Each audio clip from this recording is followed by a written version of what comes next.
and professional, the Ukrainians wouldn't stand even with the Western Well, if the armament. Russians had understood combined arms warfare, if the Russians had been able to synchronize fire, maneuver, get their command and control right, get their logistics right, they might have prevailed in the early days, but they got it wrong. And they got it wrong because the Ukrainians fought them to a standstill and defeated them.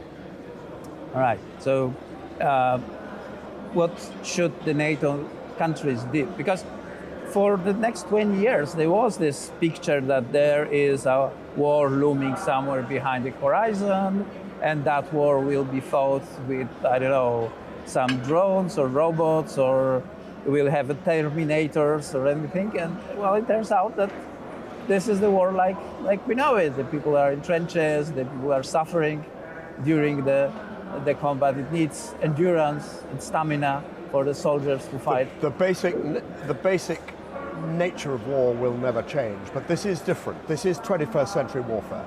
This is this is the Ukrainians fighting a data-driven war.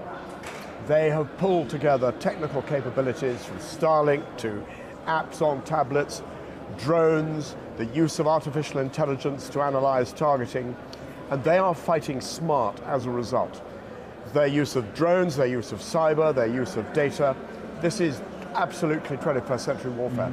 But it is 21st century warfare where the 20th century capabilities of tanks, armored infantry, fighting vehicles, engineers, artillery is still absolutely critical.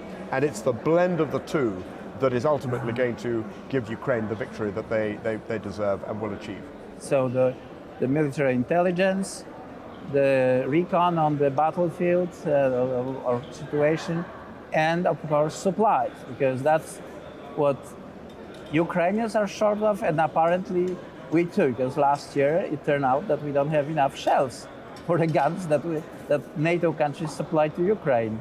And this again, the climate change policy in Europe meant pushing away from the European Union all the heavy industry, so we cannot replenish the stocks. Well, I think this has been a real wake-up call, because we're now back in an era of high-intensity industrial state-on-state warfare. And the assumptions made at the end of the Cold War about the requirement for ammunition stocks and other military capability have been frankly blown away.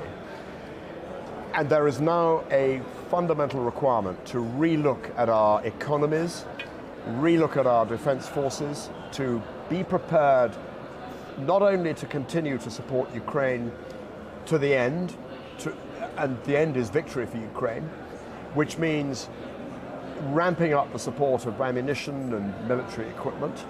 It also means replenishing our own stocks. Now, industry cannot just turn it on and off.